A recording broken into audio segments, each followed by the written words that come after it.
This week, I am in the throes of celebrating.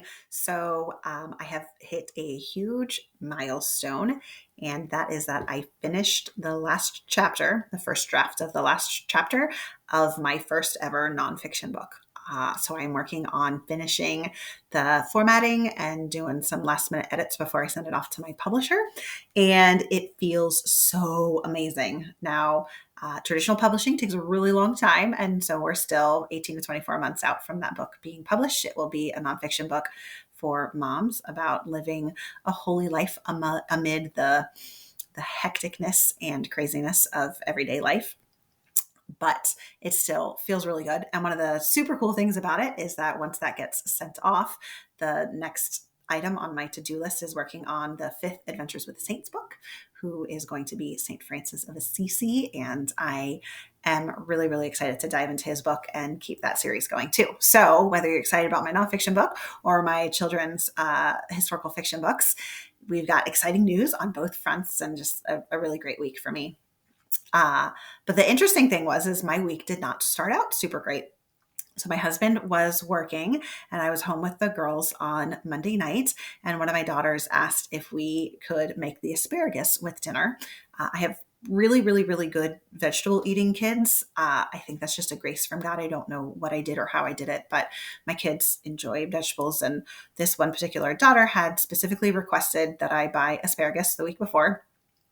And over the weekend, I had cooked it, and then she wound up not feeling well, and she didn't have dinner that night because her belly was bothering her.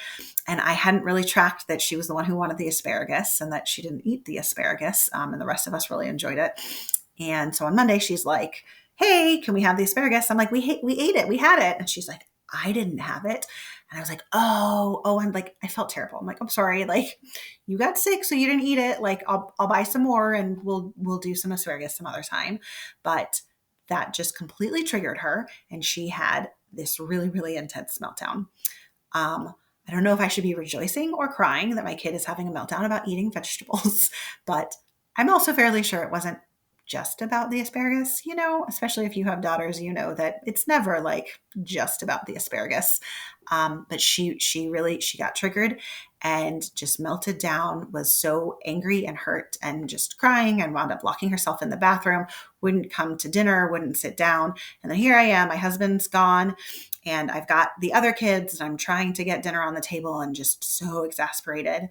Then one of my other daughters had this really, really beautiful experience and just like cool as a cucumber, not stressed out at all. She just like ran downstairs to where her bedroom is and came back up with like her arms full of all of these stuffies.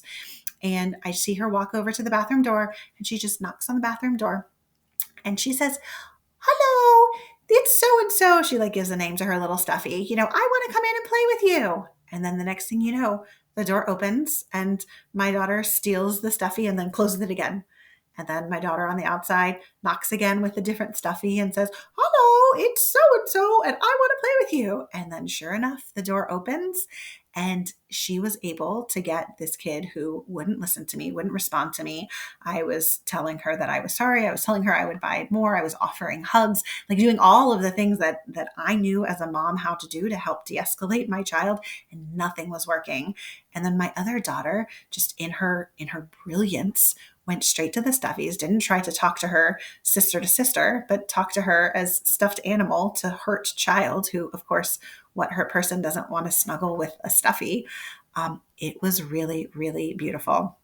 And when I was reflecting on this afterwards, completely humbled by how amazingly virtuously my other daughter had performed that day, I realized it was such a tangible proof, like tangible example of how important suffering and struggles are in our life. I think sometimes people can say, "Oh yeah, sure, like suffering has value and suffering is meritorious and we need our cross in order to get to heaven," but it's still kind of this burden or this obligation or something that we kind of resent having in our life.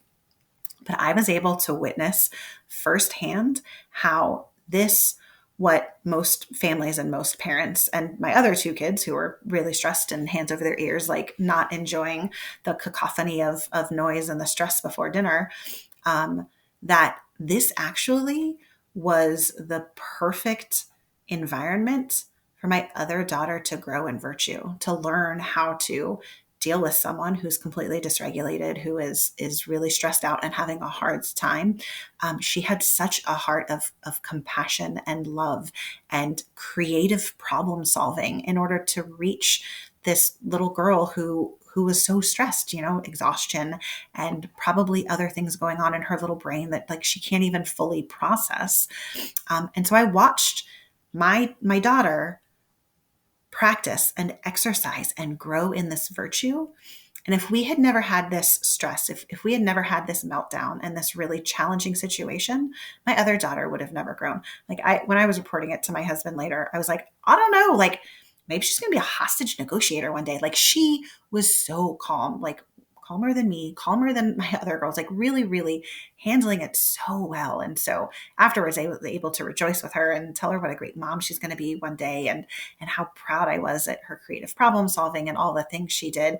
I was able to rejoice in that, but I also can just rejoice in that the crosses that we are given, the struggles and the things that we have are what give us the opportunity to grow into and to become the people that Christ wants us to be. Like these experiences are what educate us and nurture us and force us out of our comfort zones so that we can learn a new skill, learn how to cope, learn how to deal with something, and really even like learn what our super strengths are. Like what are your superpowers?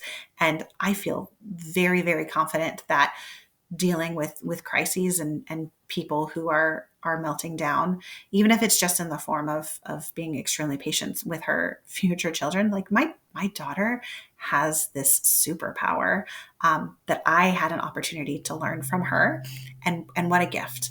So I just want to encourage you as you go forward to make sure that you don't think about the challenging times in your life as punishments or miserable or things that you just have to get through. If you can take a step back and try and pray for this grace, because it doesn't come naturally to us, but pray for the grace to be able to see how God is molding you or maybe the other people in your life to become the saints that you were created to be. That's all I have for you today. I'm Maria Riley, just a sinner in the throes of trying to be a saint.